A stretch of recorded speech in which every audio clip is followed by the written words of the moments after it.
Salut à tous, c'est Lorraine et Mickaël. On se retrouve pour cette vidéo où on va vous expliquer comment il est possible de bien choisir son assurance santé pour partir en tour du monde. Alors lorsqu'on voyage à l'étranger, potentiellement, on peut avoir des problèmes de santé. Et il faut arriver à se prémunir de tout ça grâce à une bonne assurance. Tout d'abord, cette vidéo, elle n'est pas sponsorisée, c'est vraiment notre retour d'expérience de notre tour du monde dont on va vous faire part. Lorsque vous êtes à l'étranger pour un court séjour, souvent, vous avez la sécurité sociale qui va venir vous couvrir des petits montants. Par exemple, vous allez voir un médecin aux États-Unis, on va vous couvrir à hauteur d'une vingtaine d'euros, comme une consultation médicale en France. Vous avez également vos mutuelles qui peuvent vous couvrir jusqu'à maximum 3 mois lorsque vous partez à l'étranger.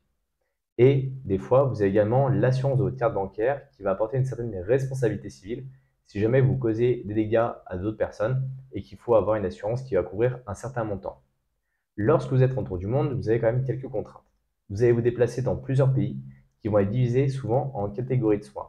Tout simplement, les États-Unis ne vont pas être dans la même catégorie de soins que le Cambodge, que la Thaïlande ou que des pays par exemple en Europe centrale. On a des prix qui sont plus ou moins chers en fonction des catégories qu'on va choisir et en fonction des couvertures d'assurance. Vous avez toujours bien sûr la possibilité de prendre une assurance internationale qui va coûter assez cher. En général, on est plutôt entre 200 et 400 euros par mois pour deux personnes et elle va être destinée en général aux expatriés. L'assurance que nous avons choisie est l'assurance Chaka. Tout d'abord parce que c'était une assurance qui était recommandée par les voyageurs en tour du monde. Et d'autre part, c'est une assurance qui nous convenait avec les critères qu'elle avait, qui nous correspondaient par rapport à ce qu'on souhaitait. On a payé 1200 euros pour deux, pour un an. Nous avons également dans cette somme les États-Unis, pour couvrir si jamais on avait des soucis aux États-Unis, qu'on puisse être soigné correctement et sans qu'on ait à débourser des milliers d'euros pour être hospitalisé. En fait, on a su que AXA procédait au remboursement, donc c'est eux qui gèrent toute cette partie par rapport à Chapka. On a eu bien sûr quelques problèmes de santé au fur et à mesure du tour du monde. Le premier est arrivé en Inde, donc assez tôt par rapport à notre voyage, où j'ai eu une infection urinaire à Ranthambore. Et là, on a eu quelques problématiques parce qu'il n'y avait pas forcément de médecins ni d'hôpitaux qui étaient conventionnés par rapport à l'assurance Chapka. Donc, j'ai fait une consultation en ligne avec un médecin via une application de téléphone qui passe par Internet. C'est un médecin, bien sûr, francophone qui était situé à cette époque-là en Espagne. Vous prenez un premier rendez-vous sur l'application, vous patientez plusieurs heures et après, vous avez un médecin qui va normalement vous prendre un rendez-vous avec lui pour échanger. Le problème, c'est qu'il avait plus d'une demi-heure de retard, donc je pensais que ça n'allait pas forcément marcher. Donc, quelques problématiques de ce côté-là.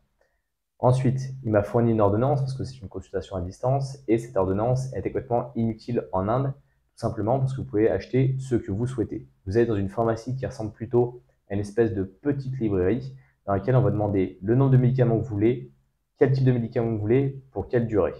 Donc après, c'est à vous de bien lire l'ordonnance pour faire la conversion.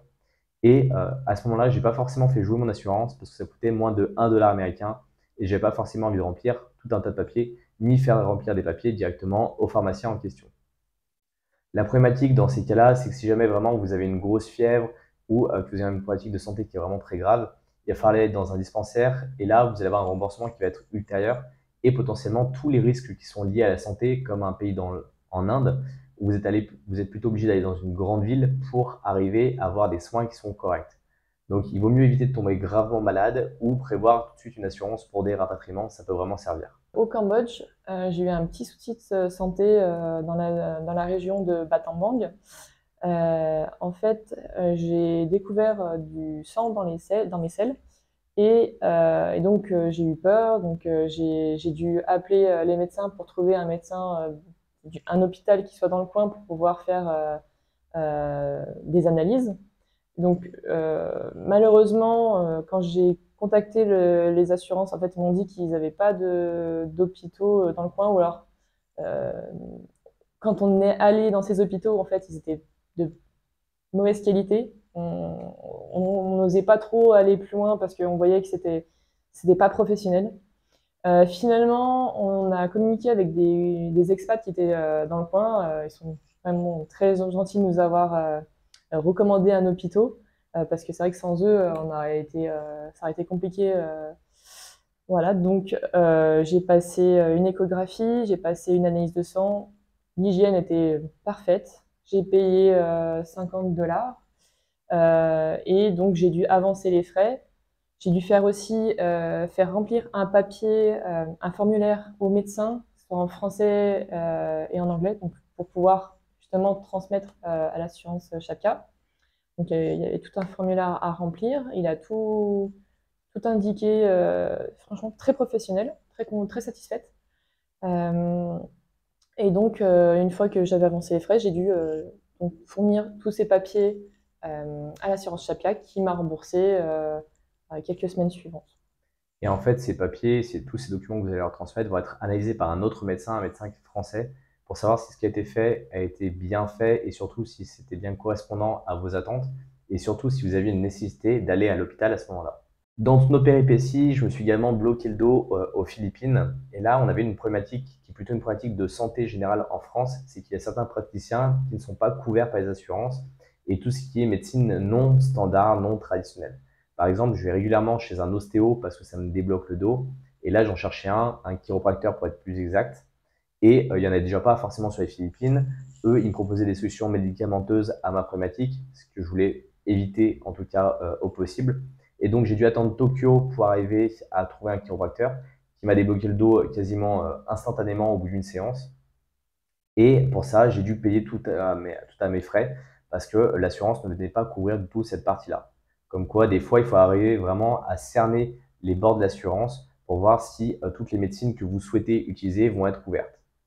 Bien sûr, dans nos mésaventures, j'ai également une otite à Ilha Grande, qui est une île qui est proche de Rio de Janeiro, au Brésil. Et là, j'ai fait un appel directement sur la plateforme en ligne pour une prise en charge pour voir un médecin spécialisé. Souvent, ce qui se passe, c'est que vous êtes obligé de passer par un numéro qui est français, donc il faut avoir un service pour appeler le numéro français sans que ça vous coûte extrêmement cher. Donc ça peut être un peu bloquant pour certaines sociétés. Ils ont des fois des numéros étrangers, mais ça ne marche pas forcément tout le temps. Donc pareil, ça fait partie des critères qu'il faut regarder avant de souscrire une assurance. Et ils m'ont indiqué un hôpital partenaire où je suis allé avancer des frais de 80 $ américains pour voir un médecin. Ce médecin a rempli le formulaire de manière assez rapide et assez efficace que j'ai pu transmettre informatiquement parlant directement à Chèque Assurance et j'ai reçu un remboursement au bout de quelques jours sur mon compte en banque. Donc de ce côté-là, ça s'est globalement assez bien passé.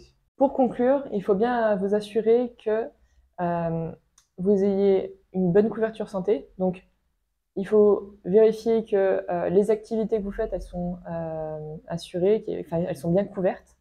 Que le rapatriement et les plafonds de soins soient vérifiés également, parce que si c'est pas assez, ça peut être compliqué par la suite. Vérifiez aussi, renseignez-vous auprès de personnes qui qui en ont déjà eu besoin et qui peuvent vous faire un retour du coup de leur voyage, donc comment ça s'est passé, tel qu'on le fait également.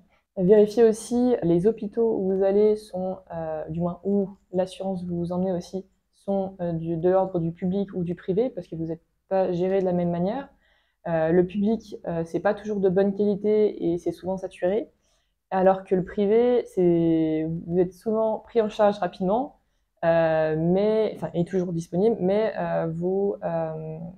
c'est souvent cher en fait. Une petite information complémentaire qu'il faut rajouter, lorsque vous faites des activités qui sont ce qu'ils estiment extrêmes dans les assurances, il faut absolument que ça le couvre. Si jamais vous faites par exemple de la moto, vous faites de la plongée, vous faites de l'alpinisme, vous allez faire par exemple du parapente et autres, ça peut vous arriver à travers le voyage de faire des expériences qui sont comme ça un peu exceptionnelles. Il faut absolument que vos assurances viennent couvrir ça. Ça fait partie des critères à leur demander, quitte à payer peut-être des fois des frais complémentaires ou supplémentaires, et pour être sûr d'être couvert, parce que si jamais vous venez à vous casser une jambe, par exemple en faisant de l'alpinisme, ça peut arriver, il faut absolument que vous puissiez vous faire rapatrier et que vous soyez couvert par l'ensemble de ces éléments-là. Pensez à liker et à vous abonner et dites-nous en commentaire si vous avez des questions concernant les assurances en tour du monde. On se retrouve dans une prochaine vidéo. Salut à tous! Salut à tous.